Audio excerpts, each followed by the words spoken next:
Hey you guys, this is Jessica and Noam here at Rax Tracks in Chicago for another episode of What's That Sound? And today we're going to cover how to achieve the drum sound you hear in Every Day is Exactly the Same by 9 Inch Nails. It's Trent Reznor, Dave Grohl. It's so hard. I'm not scared at all. Let's get it.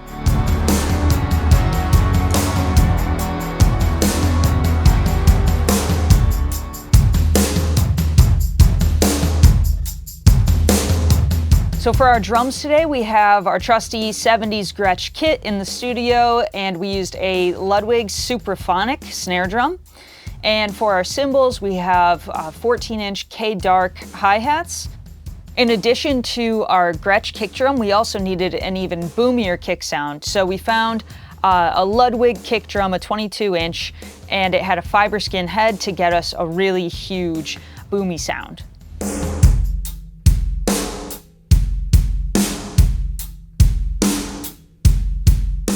This song was so difficult to do. Every time you listen to this song, you hear a new element of what they're doing, and there's a million things going on. Each one is really interweaved together where it's hard to pull them apart.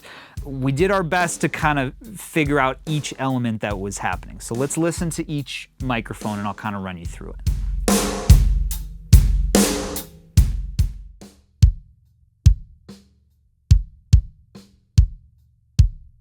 So let's start with the main kick. This is kind of the only simple part of this song, right? It's a really classic chain. We had a Sennheiser 421 on the kick in, and then we had a kick out, and that was a iFet, which was like a FET 47 clone. They're both going through Neve preamps. The kick in was going through a DBX 165, which is like a very punchy compressor.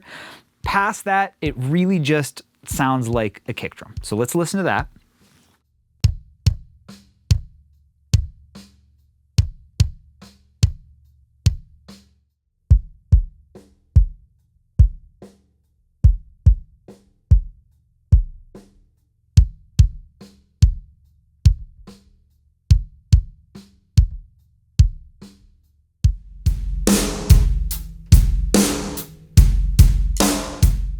So the snare drum, the miking is really simple. On the top, we have an SM57 Classic going through a Neve 1073. That's also going through a DBX 165 just for a little extra punch. On the snare bottom, we have a AKG 414. We added some gated reverbs to this snare. The snare drum, we gated it so that the only thing that goes to the reverbs is just snare, no hi-hat, no kick drum. The snare drum, we sent it to two separate reverb paths. One of the reverb paths was an analog reverb. It was going through guitar pedals. So this was going through the Earthquaker Devices Afterneath pedal, which is a really interesting, like esoteric sounding, strange reverb pedal. We had that on like a pretty short reverb, and then that was going through a Muffaletta JHS pedal, which is basically like a big muff. We are reverberating and then distorting, so what it does is it pulls out all of the like length out of that reverb, and all of the harmonics get like more intense on the reverb. And we had that mono, right? It's a single signal path, so it's just a mono signal. On top of that, we also added a second reverb, right? This was a Valhalla Room verb. It was a digital reverb. We had it set to about 1 second, and we also were compressing that a bit with an SSL compressor. Now, normally you would take that reverb and you would run it in stereo, and it would give you a bunch of cool width and stuff like that. Now, we very decidedly put this reverb in mono, right? And the reason that we did that was because we wanted this reverb to meld in with the snare, right? Lots of times when you hear a reverb, you hear the snare drum first, and then you feel the bloom of the reverb happen after. There's like a depth thing that happens with that, right? You hit the snare drum, and all of a sudden it starts centered, and then it gets wide. For this, we wanted it all to feel like one thing. We didn't want there to be separation between the snare drum sound, the raw snare drum sound, and the reverberated snare drum sound. So having them mono you can't really differentiate them nearly as much. It just sounds like a tail on the snare drum itself. And then we stuck gates on all of these reverbs so that it would cut off exactly when the next kick drum hit. It sounds really artificial and cool, and it just sounds like a weird, like indiscernible afterglow on this snare drum itself.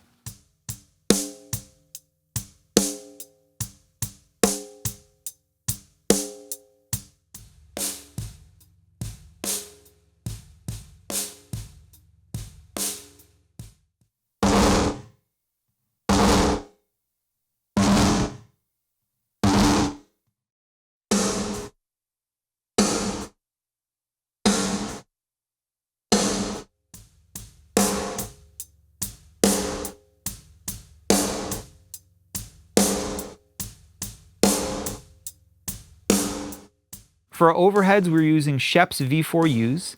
These were going through Neve preamps. They're pretty basic sounding. We were taking a little bit of the mid-range out. We were adding some high-end. And the very high-end, we were kind of cutting off a little bit. We were rolling off maybe at like 15K or something like that. The last thing we did to the overheads was just put some parallel compression on them just to give a little extra excitement. And that we were doing with our SSL plugin in Pro Tools, just because it was easy and it has a mix knob so you can compress it really heavily. We did fast attack and fast release, and then we can blend the two together just to add that excitement.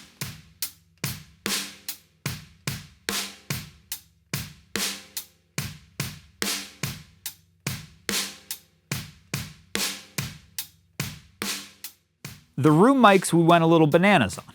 We took these room mics and we molted them out to two separate signal paths. They both went through Neve preamps.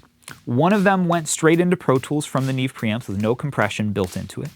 The other one went through a Chandler TG1 set to limit and set to fast release. So it's a really, really aggressive compressor. It just pumps this stuff. It makes it sound like almost a completely different microphone going through this stuff. It's so aggressive. The reason that I molted them out was because there was some things that I wanted out of a compressed sound and there were some things that I wanted out of a dry sound. Now, out of the compressed sound, what I knew I was gonna do was make it sound kind of ballistic, right? I was gonna push the mids on it, and I added a little bit of extra compression in the box. I added a little bit of SSL compression just to push it even further. And that I knew was also gonna be left open, right? No gate, no nothing. It's bringing out all of the like nuances of the room, and it's bringing out a ton of energy. However, I also knew that on the snare drum, I wanted something from the rooms, right, which was the depth of the snare drum, that if I was just using those heavily compressed rooms, I could not push up the snare drum loud enough because it would also push up everything else, which is a bunch of low end and crazy low mids from the kick drum, which is a bunch of kind of ugly high end from the cymbals, right? There's a lot of limiting factors of how much you can use a heavily compressed room sound. And so what I did is I took my uncompressed rooms, I stuck a noise gate on them. I stuck the filter on the noise gate a little bit higher, right? It's filtering off around like 100 hertz or 150 hertz. The reason being that I want it just to open up when the snare drum hits. When the kick drum hits, it's kind of filtering off those frequencies, so it's not gonna react. When the snare drum hits, that gate opens up. And so it kind of adds this extra like uncompressed, brighter room sound just to the snare drum.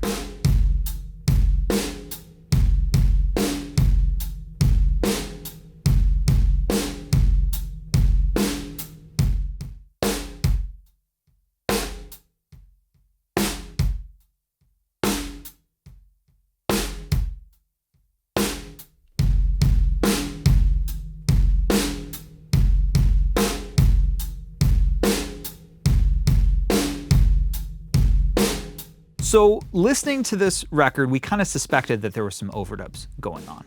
I know that there's probably a bunch of videos of them playing this live where they're playing the toms and the kick and snare together, right?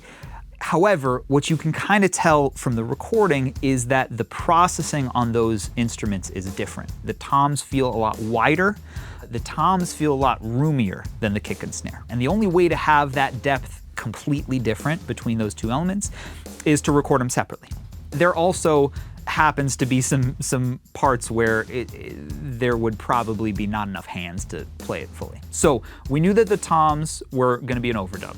The thing that we didn't realize at first was that there was a kick overdub as well, right? The kick has this really big texture to it that it almost sounds like a timpani sometimes.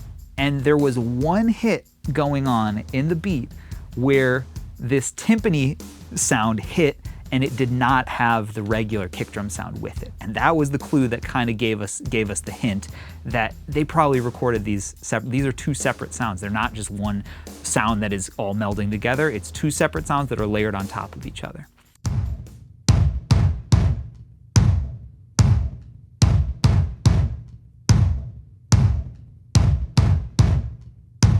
So for our timpani drum, we just used our room mics to mic them. So we ran it through exactly the same chain. So we had our Coles 4038s, those were going through Neve pre's, and those were split off again into a compressed and an uncompressed signal.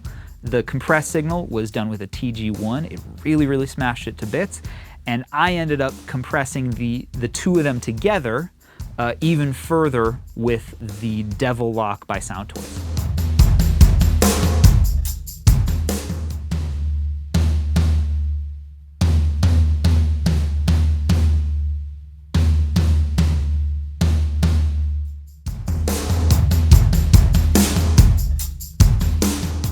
So our floor tom overdub, our overheads were the same as the rest of the drum kit. Our rooms were the same as the rest of the drum kit. On the tom itself, we used an AKG 414 for a really big, well-rounded sound. And then the only alteration that I made to this was I added quite a bit of mid-range with my EQ on the room mics, and I added quite a bit of high-end on the room mics. The reason for this is that this tom sound had like a texture to it, right? When we were recording this, one of us mentioned that like, oh, maybe we should turn off the snares when we record these toms because they were resonating with it. And as soon as we turned it off, it didn't quite sound like the record to me. So we turned it back on and I kind of accentuated that by boosting the high end of the room mics, right? So it's not gonna get a ton of the attack because that's not quite as bright, that's not the brightest thing in the room, right? The brightest thing in the room is these snares resonating with the tom. And so when I add high end, not only do I add high end to the sound, obviously, but I also add this kind of length. It kind of works like a reverb almost, right? You hit the tom and you get kind of this snares resonating reverb, kind of halo around the sound. And that together just added a ton of energy.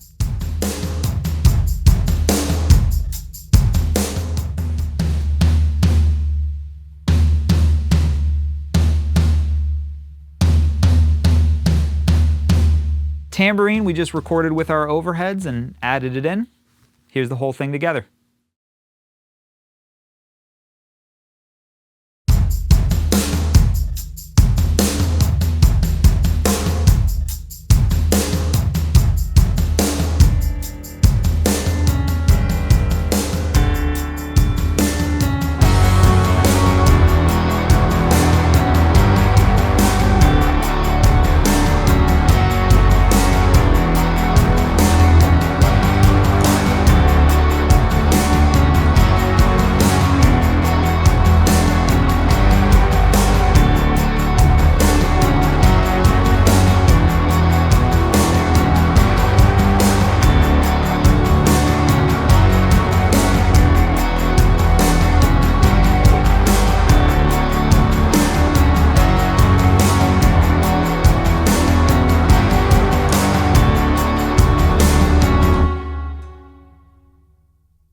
Thank you so much for watching, and please let us know in the comments what other songs you would like to hear us cover on this series, and we will see you next time.